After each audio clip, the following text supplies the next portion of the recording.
ऋषि दयानंद क्यों दुनिया के दूसरे महापुरुषों से भिन्न हैं?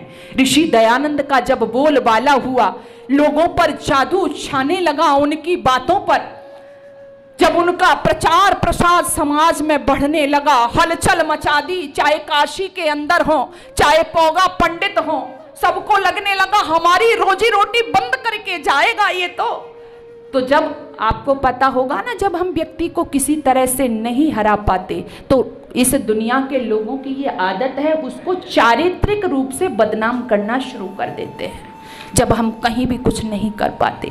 ऋषि दयानंद के साथ भी लोगों ने ऐसा ही किया।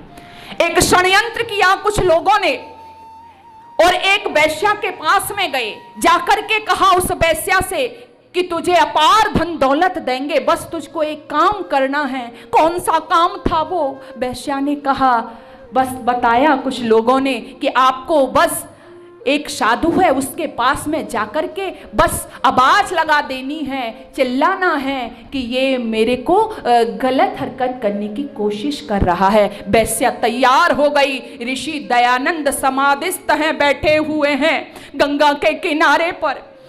जैसे ही नेत्र खोले क्या देखते हैं कि सामने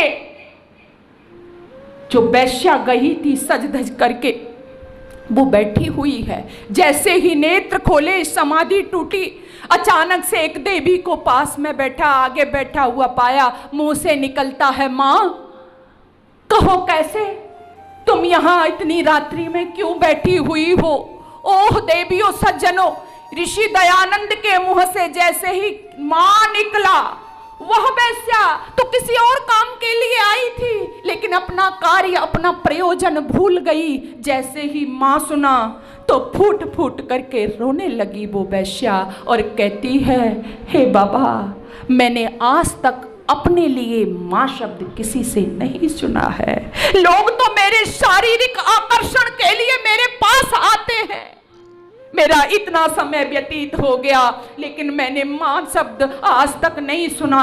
फूट फूट कर रोने लगी वैश्या और एक बात कहती है, मैं आई थी पाप की पोट लिए, मैं आई थी पाप की पोट लिए, यश गंगा में पोट पछार लियो, चिरकाल के चित्र के दर्पण में निज चित्र भी आज निहार लियो। अरे देखी चरित्र के साथ दया, ऋषि राज उठा पतिवार लियो, मैं आई थी डूबी डुबाने जिसे, उसने ही मेरो भव पार कियो। मैं आई थी डूबी डुबाने जिसे, उसने ही मेरो भव पार कियो। हाथ जोड़ लिए, ऐसा सन्यासी मैं क्या करने के लिए आई थी?